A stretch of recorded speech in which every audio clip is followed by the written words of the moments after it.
कभी बिना किसी वजह के दिल तेज धड़कने लगता है, जैसे बॉडी को किसी खतरे का सिग्नल मिल गया हो, पर आसपास सब नॉर्मल होता है। कभी भीड़ में खड़े होते हो और अचानक सांस हल्की सी हैवी लगने लगती है। हाथ ठंडे, दिमाग फ्यूचर की 10 बुरी पॉसिबिलिटीज एक साथ चला देता है।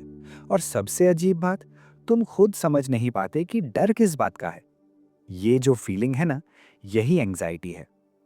आज का सफर प्रेरित है एक किताब से, पॉकेट थेरेपी फॉर एंग्जाइटी, जिसे सैरा क्रॉसबी ने लिखा है। पर आज हम डेफिनेशंस नहीं सुनेंगे। आज हम उस इंसान की कहानी सुनेंगे जो हर रोज नॉर्मल दिखने की कोशिश करता है, पर अंदर ही अंदर घबराहट से डील करता है। अगर तुमने भी कभी बिना वजह तेज धड़कन महसूस की है, अगर तुमने भी कभी खुद से पूछा है कि मेरे साथ ही क्यों, तो शायद आज की ये कहानी तुम्हें थोड़ा सा समझेगी। चलो, इस धड़कन से भागने के बजाय आज इसके साथ बैठते हैं। चैप्टर 1। जब डर का नाम भी समझ नहीं आता था। रोहन को पहले कभी समझ ही नहीं आया था कि उसके साथ हो क्या रहा है। सब कुछ ठीक चल रहा था, नौकरी ठीक, घर ठीक, फैमिली सपोर्टिव। फिर भी कुछ तो गड़बड़ थी। सुबह उठते ही एक अजीब सा प्रेशर सीने में महसूस होता, जैसे किसी ने हल्का सा पत्थर रख दिया हो। कभी दिल तेज धड़कने लगता, कभी लगता सांस पूरी नहीं आ रही। और सबसे ज्यादा डर इस बात का था कि कहीं ये सब किसी बड़ी बीमारी का सिग्नल तो नहीं। एक दिन ऑफिस के बीच में उसे लगा कि वो गिर जाएगा। कॉन्फ्रेंस रूम में लोग बैठकर डिस्कशन कर रहे थे। किसी ने कुछ फनी कहा, सब हंस दिए। रोहन भी हंसा, पर अंदर से उसका दिल इतना तेज धड़क रहा था कि उसे लगा सब सुन पा रहे होंगे। उसने अपना हाथ टेबल के नीचे ले जाकर पल्स चेक की। तेज, बहुत तेज। दिमाग ने तुरंत कहानी बना दी, हार्ट प्रॉब्लम या फिर कुछ और सीरियस। वो मीटिंग के बीच में ही बहाना बनाकर वॉशरूम चला गया। मिरर के सामने खड़ा होकर अपने चेहरे को देखा। चेहरा बिल्कुल नॉर्मल, पर अंदर तूफान। थोड़ी देर बाद जब धड़कन धीरे हुई तो उसने गहरी सांस ली और खुद से कहा, शायद स्ट्रेस होगा। पर कहानी यहीं खत्म नहीं हुई। अगले दिन फिर वही, फिर अगले हफ्ते। धीरे धीरे उसने कुछ जगहों से बचना शुरू कर दिया। मीटिंग्स में कम बोलना, भीड़ वाली जगह से दूर रहना, लिफ्ट की जगह सीढ़ियां लेना, क्योंकि लिफ्ट में बंद जगह में सांस और तेज लगती थी। किसी को पता नहीं चला, बाहर से सब नॉर्मल था, पर अंदर एक कांस्टेंट फाइट चल रही थी। रोहन को लगने लगा कि शायद वो ही अलग है। दूसरे लोग कैसे इतने आराम से रहते हैं, कैसे उनका दिमाग इतनी कहानियां नहीं बनाता। एक रात वो अपने कमरे की लाइट बंद करके बिस्तर पर लेटा था। मोबाइल स्क्रीन का हल्का सा ग्लो था। उसने सर्च किया, दिल तेज धड़कना बिना रीजन। रिजल्ट्स आए, एंजाइटी, पैनिक, स्ट्रेस। वो शब्द उसके लिए नए नहीं थे, पर पर्सनल जरूर थे। उसने सोचा, क्या मैं वीक हूं? उसी रात उसे बचपन की एक बात याद आई, जब वो छोटा था और स्कूल में पहली बार रेस में पार्टिसिपेट करना था। स्टार्ट होने से पहले उसका दिल भी ऐसे ही धड़क रहा था। तब पापा ने उसके कंधे पर हाथ रखकर कहा था, डर का मतलब है तुम कुछ इंपॉर्टेंट करने जा रहे हो। उस दिन वो रेस जीता नहीं था, पर गिर भी नहीं था। और शाम को आइसक्रीम खाते वक्त उसे याद ही नहीं था कि शुरू में कितना डर लगा था। अब फर्क बस इतना था कि अब डर बिना रेस के आ रहा था, बिना किसी क्लियर रीजन के, जैसे बॉडी अपनी ही कहानी लिख रही हो। रोहन ने एक छोटी सी चीज ट्राई की। अगली बार जब धड़कन तेज हुई, उसने तुरंत भागने की जगह कुर्सी पर ही बैठना चूज किया। उसने अपने पैर जमीन पर सीधे रखे, टेबल को हाथ से छुआ, धीरे से अपनी सांस पर ध्यान दिया। धड़कन अब भी तेज थी, पर वो भागा नहीं, वो बस बैठा रहा। पहले 1 मिनट मुश्किल लगा, 2 मिनट और, फिर धीरे धीरे बॉडी ने खुद ही रिदम चेंज की। जैसे समुद्र की लहर पहले तेज आए, फिर शांत हो जाए। उस पल उसने एक अजीब सी चीज महसूस की। ये फीलिंग्स कैरी जरूर है, पर ये हमेशा नहीं रहती। ये आती है, अपना पीक लेती है, फिर धीरे धीरे कम हो जाती है। उस दिन कोई बड़ा मिरेकल नहीं हुआ, ना ही अगले दिन से एंग्जाइटी गायब हो गई, पर एक छोटा सा शिफ्ट हुआ। रोहन को समझ आया कि शायद वो अपने डर से इतना भाग रहा था कि डर और तेज हो रहा था। एक शाम वो अपने दोस्त अमन के साथ चाय पे बैठा था। अमन कैजुअली बोल रहा था कि कल उसकी भी एक प्रेजेंटेशन में हालत खराब हो गई थी। यार, दिल ऐसे धड़क रहा था जैसे बाहर आ जाएगा। अमन हंसा। रोहन ने उसे देखा, तुझे भी? अमन ने कहा, हाँ भाई, सबको होता है कभी ना कभी। वो सिंपल सी लाइन रोहन के लिए हैवी थी। सबको होता है। शायद वो अकेला नहीं था, शायद उसका बॉडी अलार्म सिस्टम थोड़ा ज्यादा सेंसिटिव था, पर फॉल्टी नहीं।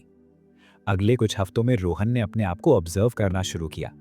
कब धड़कन तेज होती है, कब सांस अटकती है, कब दिमाग सबसे ज्यादा नेगेटिव स्टोरी बनाता है। उसने नोटिस किया कि मोस्टली जब वो फ्यूचर के बारे में सोचता है, अगर फेल हो गया तो, अगर लोग जज करें तो, तब बॉडी रिएक्ट करती है। पर जब वो प्रेजेंट मोमेंट में रहता है, जैसे चाय का टेस्ट फील करना या रोड पर चलती गाड़ियों की आवाज़ सुनना, तब बॉडी थोड़ी काम होती है। धीरे धीरे उसने अपने डर को एनिमी की जगह एक सिग्नल की तरह देखना शुरू किया। जैसे बॉडी कह रही हो तुम टेंशन ले रहे हो, बस इतना, ना कि तुम खत्म हो गए। एक दिन उसने जानबूझकर एक क्राउडेड मेट्रो ली। पहले ही स्टेशन पर उसका दिल फिर तेज हो गया। लोग पास खड़े थे, गर्मी थी। उसका दिमाग बोला उतरो अगले स्टेशन। पर इस बार उसने डिसाइड किया कि वो एक स्टेशन और रुकेगा, बस एक। उसने पोल को टाइट पकड़ा, सांस पर ध्यान दिया। ठीक है, उसने अंदर ही अंदर कहा, अगर धड़कन तेज है तो होने दो। 2 स्टेशन बाद जब वो उतरा तो उसके कपड़े थोड़े पसीने से गीले थे, पर वो जिंदा था, सेफ था और थोड़ा सा स्ट्रांग महसूस कर रहा था। ये जीत छोटी थी पर असली थी। रोहन को समझ आने लगा कि शायद डर को खत्म करना गोल नहीं है, शायद उसके साथ रहना सीखना है। जैसे अंधेरा खत्म नहीं होता, पर हम उसमें चलना सीख लेते हैं। एक रात फिर से उसकी नींद टूटी, दिल हल्का सा तेज। पहले जैसे पैनिक नहीं, पर डिस्कम्फर्ट था। वो उठकर पानी पीने गया। विंडो के पास खड़ा होकर बाहर देखा, शहर सो रहा था, कुछ लाइट्स जल रही थीं। उसने महसूस किया कि जिंदगी चल रही है और वो भी चल रहा है। उसने धीरे से अपने सीने पर हाथ रखा, धड़कन महसूस की। तू मुझे बचाने की कोशिश कर रहा है, उसने दिल से कहा, पर सब जगह खतरा नहीं होता। और शायद पहली बार उसने अपने डर से लड़ने की जगह उसे समझने की कोशिश की। उस रात वो फिर से सो गया। एंग्जाइटी गायब नहीं हुई थी, पर उसका रिश्ता एंग्जाइटी से थोड़ा बदल गया था।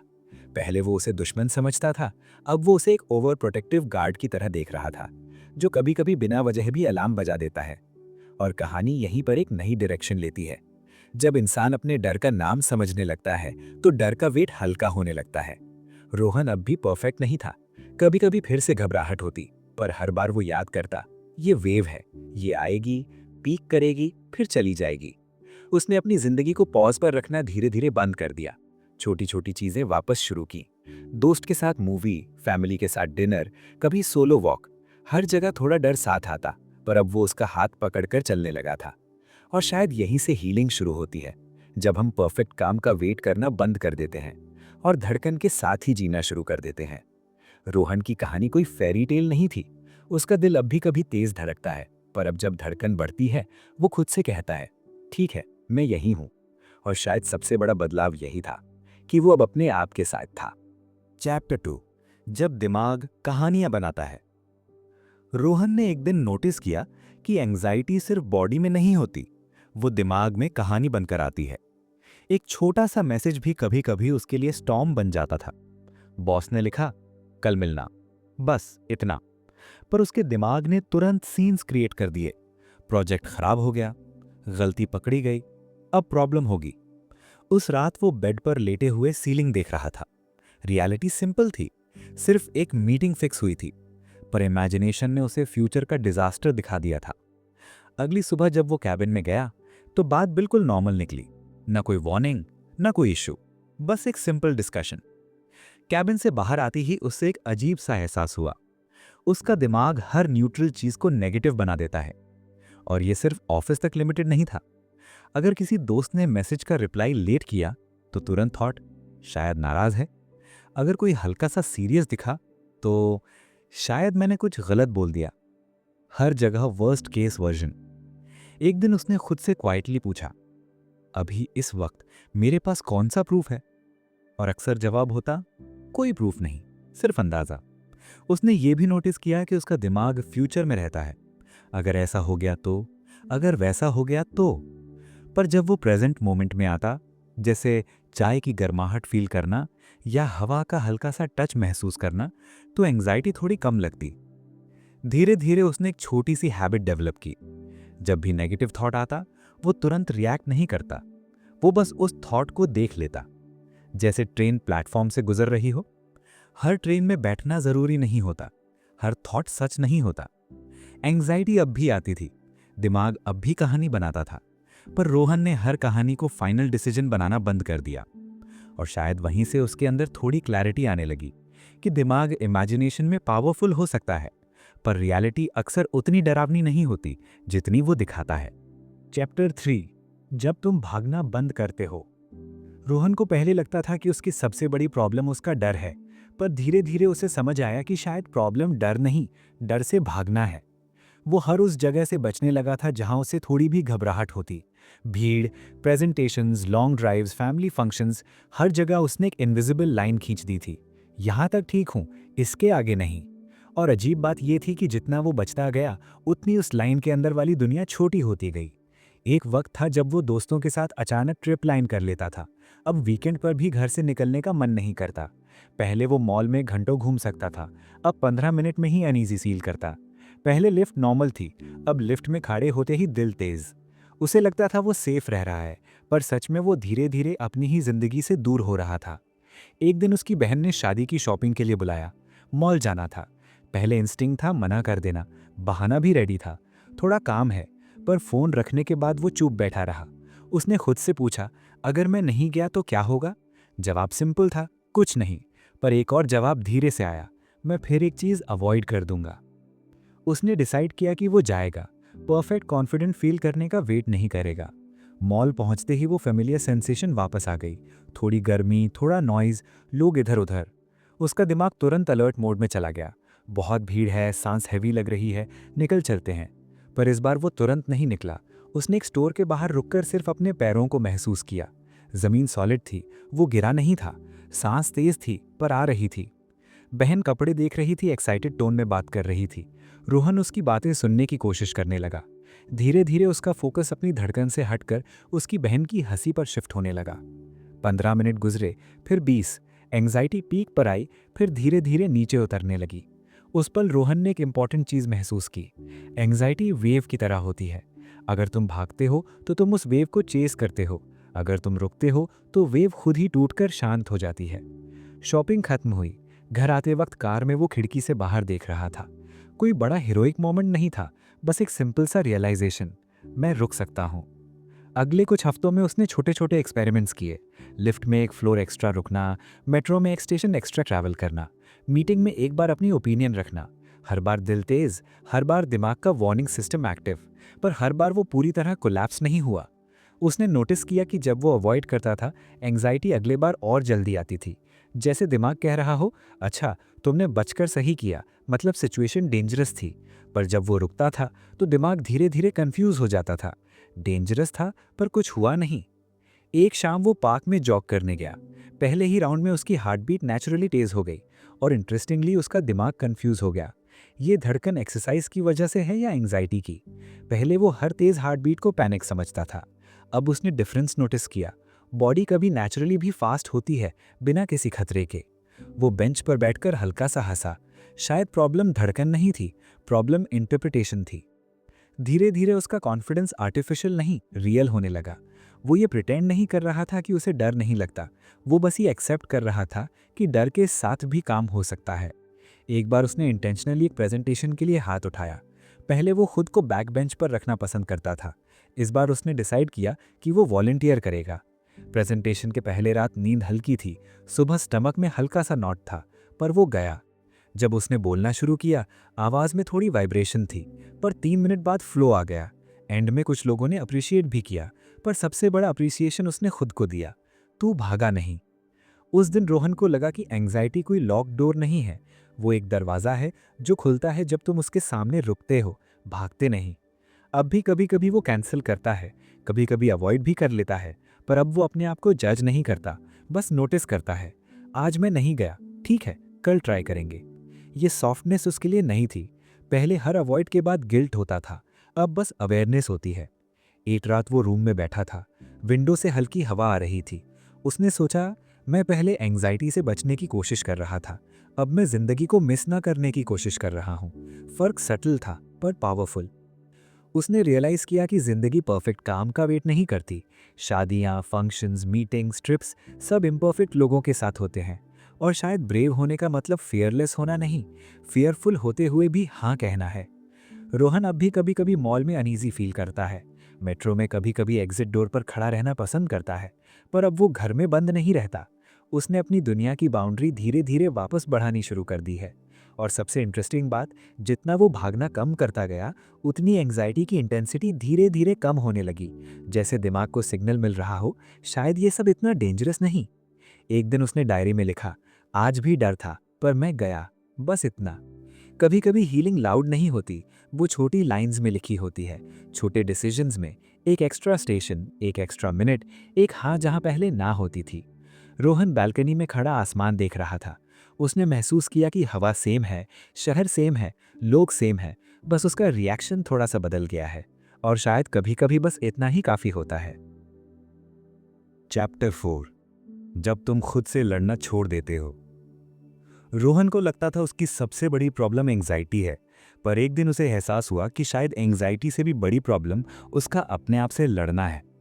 हर बार जब उसका दिल तेज धड़कता, वो खुद पर गुस्सा हो जाता। फिर से हर बार जब वो प्लान कैंसिल करता, वो खुद को वीक कहता। हर बार जब नेगेटिव थॉट आता, वो सोचता, मेरे दिमाग में ऐसे थॉट्स क्यों आते हैं। ये सिर्फ एंग्जाइटी नहीं थी, ये सेल्फ जजमेंट भी था। एक शाम वो अपने रूम में अकेला बैठा था। बाहर हल्की बारिश हो रही थी। उसने अपना फ़ोन साइड में रखा और बस चुपचाप बैठा रहा। अंदर से एक थॉट आया, तू नॉर्मल क्यों नहीं हो सकता। पहले वो इस थॉट के साथ अग्री कर लेता, पर इस बार वो थोड़ा रुक गया। उसने इमेजिन किया कि अगर उसका कोई दोस्त उसके सामने बैठा होता और वो कहता मुझे एंग्जाइटी होती है, तो क्या वो उससे कहता तू वीक है? नहीं, वो शायद कहता यार मुश्किल होता है, पर तू अकेला नहीं है। फिर उसने खुद से पूछा, मैं अपने साथ ऐसे क्यों बात करता हूँ जैसे मैं अपना दुश्मन हूँ। ये सवाल सिंपल था पर गहरा। रोहन को याद आया कैसे स्कूल में जब वो गलती करता था, टीचर कहते थे ध्यान कहाँ है तुम्हारा। धीरे धीरे वो आवाज़ उसके अंदर सेटल हो गई थी। अब जब भी वो एंग्शियस होता, उसके अंदर से वही टोन निकलती, स्ट्रिक्ट, क्रिटिकल, इम्पेशेंट। पर क्या हीलिंग स्ट्रिक्टनेस से होती है? एक दिन उसने डिसाइड किया कि जब एंग्जाइटी आए, वो खुद से थोड़ा सॉफ्ट टोन में बात करेगा। पहली बार जब उसने ट्राई किया, उसे अजीब लगा। दिल तेज था, दिमाग पैनिक मोड में, और वो धीरे से बोला, ठीक है, डर लग रहा है, मैं यहीं हूँ। पहले तो कोई ड्रामेटिक चेंज नहीं हुआ, पर उसने नोटिस किया कि पैनिक के ऊपर जो एक्स्ट्रा लेयर होती थी सेल्फ एंगर की, वो थोड़ी कम हो गई। एक रात उसे नींद नहीं आ रही थी। क्लॉक 2:17 दिखा रहा था। उसने पहले जैसे खुद को फोर्स नहीं किया, सोना ही पड़ेगा। बस उठकर किचन में गया, पानी पिया, विंडो के पास खड़ा हो गया। बाहर सड़क पर एक डॉग भौंक रहा था। शहर आधा सोया हुआ था। उसने महसूस किया कि कभी कभी बॉडी रेस्टलेस होती है, पर इसका मतलब ये नहीं कि मैं ब्रोकन हूँ। उसने अपने सीने पर हाथ रखा, धड़कन महसूस की, और बस क्वाइटली खुद से कहा, मैं तुमसे लड़ नहीं रहा। ये लाइन उसके लिए पावरफुल थी। पहले जब एंग्जाइटी आती थी, वो उसे पुश करने की कोशिश करता था, चले जाओ। जितना वो पुश करता, उतनी वो चिपकती। अब वो बस अलाउ करने लगा, जैसे कोई मेहमान आ गया हो, जिसे तुम पसंद नहीं करते, पर तुम उसे गेट से धक्का देकर नहीं निकाल रहे। तुम बस कहते हो बैठ जाओ, मैं अपना काम करता हूँ। एक दिन उसकी माँ ने कैजुअली कहा, बेटा तू थोड़ा ज़्यादा सोचता है। पहले वो डिफेंसिव हो जाता, पर इस बार वो सिर्फ हंसा। शायद हाँ, शायद उसका दिमाग हाइपर अलर्ट है, पर क्या ये पूरी आइडेंटिटी है? रोहन ने धीरे धीरे अपनी कहानी में एक नया कैरेक्टर ऐड किया, कंपैशन, अपने लिए।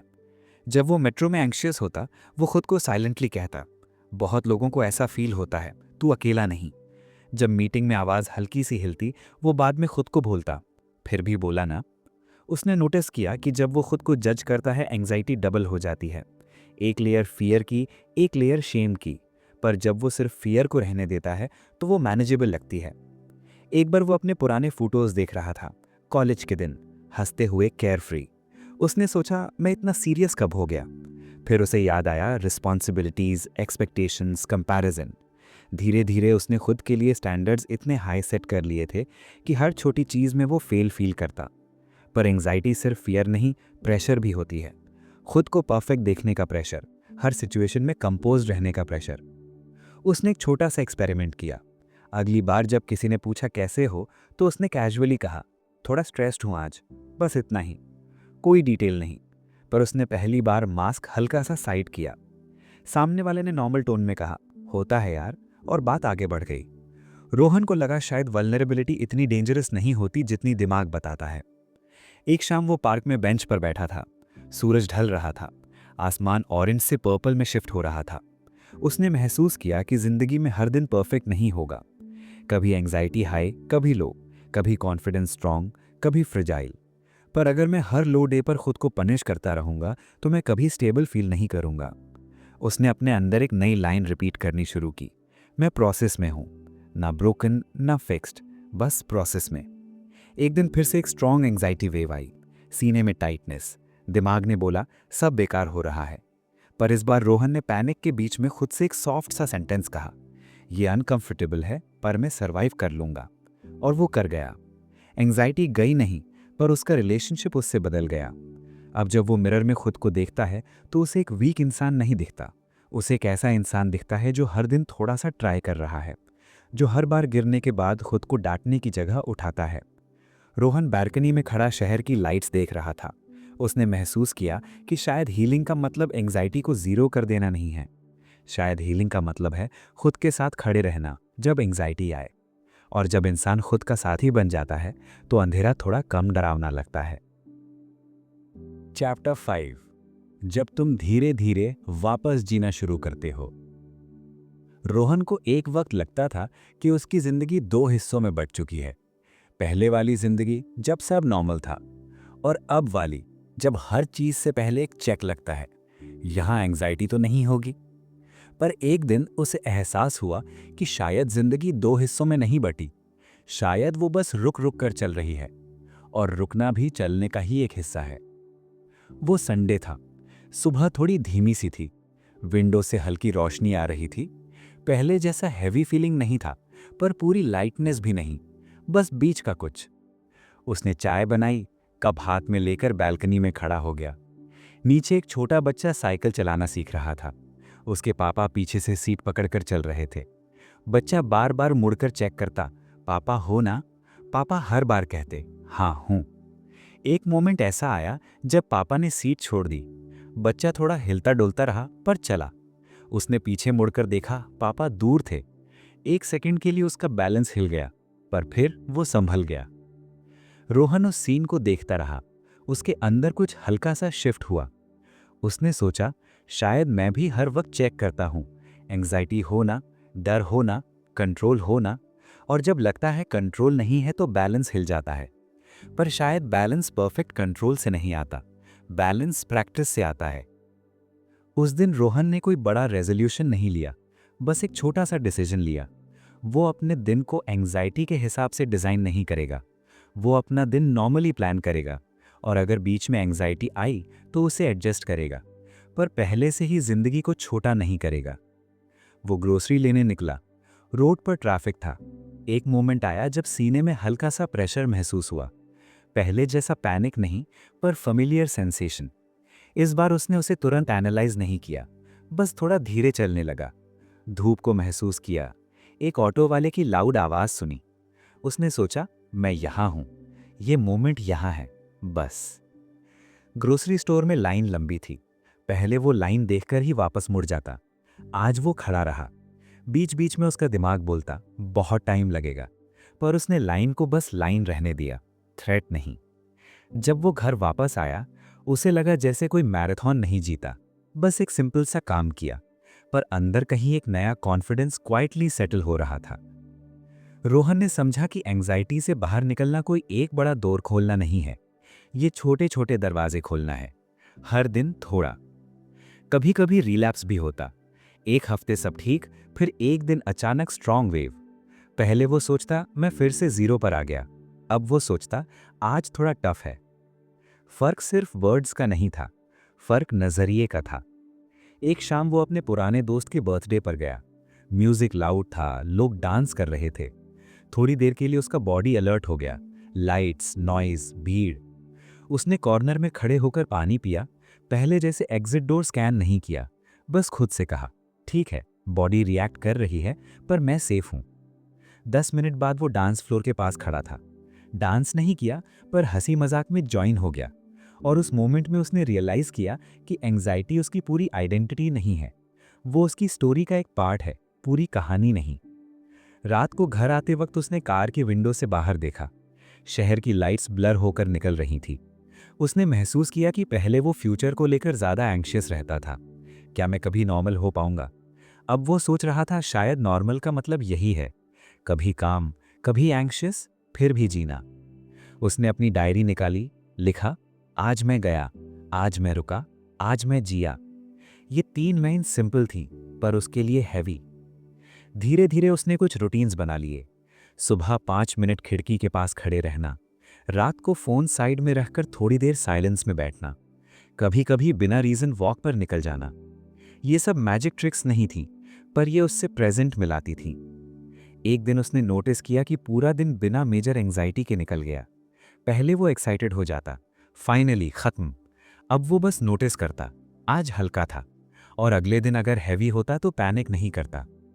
रोहन को समझ आने लगा कि हीलिंग स्ट्रेट लाइन नहीं होती, वो जिगजैग होती है, कभी ऊपर कभी नीचे, पर ओवरऑल डायरेक्शन आगे की होती है। एक शाम वो फिर बालकनी में खड़ा था, वही शहर, वही हवा, पर वो खुद थोड़ा अलग था।